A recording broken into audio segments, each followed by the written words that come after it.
지금 말씀드린 것처럼 성적이 가장 중요합니다, 입시에서는. 그런데 성적만 있는 것보다는 역량까지 갖춘 것이 필요하다가 가장 핵심이고요. 그리고 극상위권 대학으로 가면 갈수록 역량의 두께가 훨씬 더 중요해질 수 있다. 요 뉘앙스를 갖는 게 되게 중요할 것 같습니다. 자, 그럼 문제는 과연 그런 역량을 어떻게 갖출 거냐 하는 건데요. 고교 학점제. 아까 OECD 에듀케이션 2030 프로젝트의 그 그림을 딱 생각해 보실 때 일단 중요한 건 뭐죠? 학생 에이전시의 개념. 자기 주도성을 갖고 있는 학생을 길러내는 게 인재상이잖아요. 그 자기 주도성의 개념이 뭐라고요? 내가 갖고 있는 자원과 에너지를 서로 통제하고 조절하면서 삶을 살아갈 수 있는 아이들이잖아요. 내가 갖고 있는 자원과 에너지를 서로 통제하고 조절하는 건 뭐죠? 방향을 선택하는 걸 했잖아요. 그러니까 딱 입학사정관이 혹은 대학에서 면접 볼 때 너 왜 그 과목 선택했어? 네? 그냥요. 아웃 이렇게 됩니다. 너 왜 그 동아리 들어갔어? 친구가 좋다고 해서요. 아웃 이렇게 됩니다. 너 왜 그 주제에 대해서 탐구했어? 그냥요. 아웃. 선택의 이유가 없다면 그 아이는 죄송합니다. 역량 중심의 교육을 제대로 받지 못한 거잖아요. 두 번째는 뭐죠? 선택이 끝이 아니죠. 선택한 거에서 결과물을 만들어내야죠. 문제를 해결할 수 있다는 걸 보여줘야 되죠. 그걸 선생님 제가 문제 해결할 수 있습니다. 이건 증명이 아니죠. 누구의 말로? 학교 선생님의 언어로. 그게 어디 적혀 있어요? 학교생활기록부요. 학교생활기록부 안에 너의 역량의 수준이 증명, 보여져야 된다 이런 겁니다. 그래서 대학은 지금도 역량 관점으로 학생부 종합전형 운영해요. 그래서 학종에서 뭘 평가해요? 그러면 학업 역량, 진로 역량, 공동체 역량을 평가합니다. 이렇게 얘기한단 말이에요. 근데 학업 역량이 뭐예요? 진로 역량이 뭐예요? 공동체 역량이 뭐예요? 그러면 이렇게 많이 써 있는데 이게 무슨 얘기인지 잘 안 와닿아요. 여기에 변혁적 역량을 집어넣으면 무슨 의미인지 이해가 됩니다. 자, 무슨 말씀이냐면 내가 학교 수업 시간에 뭘 배웠어요. 예를 들어 피타고라스 정리를 배웠어요. 근데 그 공식이 어떻게 나왔는지 선생님이 설명을 안 해줘. 문제를 막 푸는 거예요. 그래서 피타고라스 정리가 뭔지 궁금해. 호기심이 생겼어요. 그런데 미래 교육에 계시면 변혁적 역량이잖아요. 변혁적 역량 뭐예요? 변화와 혁신을 만들어낼 수 있는 능력이잖아요. 그러면 변화와 혁신을 만들 때 고등학생이 또는 중학생이 변화와 혁신을 만들어낼 수가 있어요? 세상을 바꿀 수가 있어요? 생각보다 어려워요. 그러면 누구의 변화, 어떤 변화를 만들어내는 게 쉬워요? 나의 변화, 나의 지식의 변화, 스킬의 변화, 태도의 변화.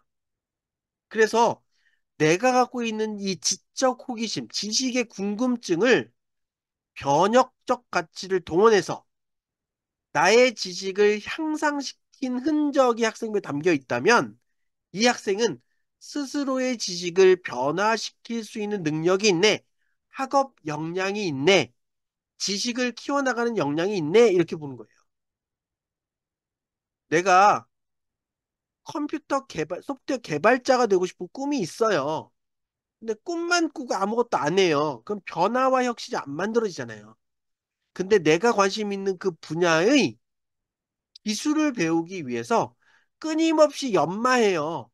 그래서 그 연마한 결과물이 나와서 어떤 성장을 이뤄냈어요. 아, 그럼 이 친구는 자신이 관심 있는 그 분야에 필요한 기술을 습득하기 위해서 끊임없이 자신의 에너지를 쌓아나갈 수 있는 역량이 있네. 진로 역량이 있네. 지식과 능력과 태도. 아, 저 친구는 타인과 어떤 협업, 혼자만 하는 게 아니라 누군가 협업을 이끌어낼 때 과거보다 더 성숙한 모습으로 성실성 있게 배려하면서 희생하면서 전체의 화합을 위해서 봉사하면서 그 문제, 공동체의 결과물을 만들어내는 힘이 있네. 공동체 역량이 있네. 태도와 가치를 변화시킬 수 있는 힘이 있네. 요걸 본다는 거예요.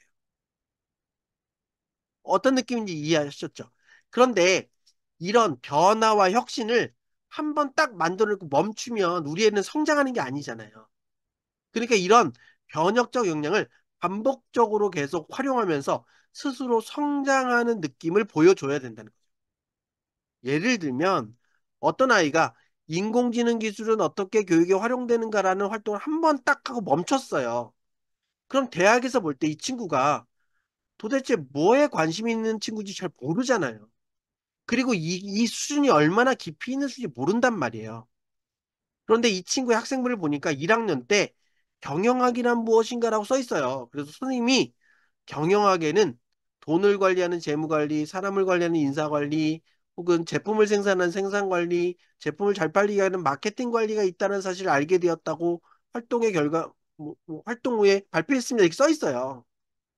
근데 1학년 2학기 때 경영학의 인사관리와 과연 교육이 무엇인가에 대한 궁금증을 갖고 전공 탐색을 하여 인사관리는 사람을 채용하고 교육하고 배치하고 평가하고 보상하는 일련의 시스템인데 그중에 교육은 중요하긴 하지만 교육이 인사관리는 아니라는 것을 알게 되었다는 것들을 발표했다고 했어요. 적혀 있어요.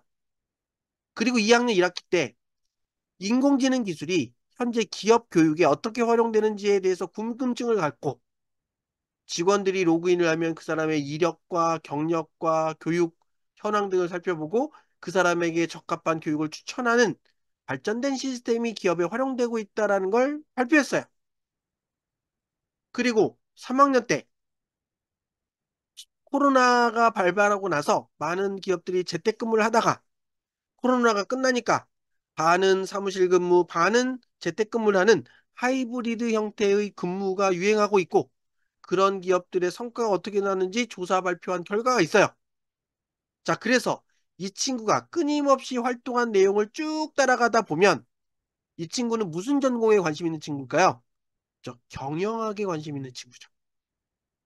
근데 이 친구가 경영학 중에 어떤 파트에 특별히 더 관심이 있을까요? 그렇죠. 인사관리 파트죠.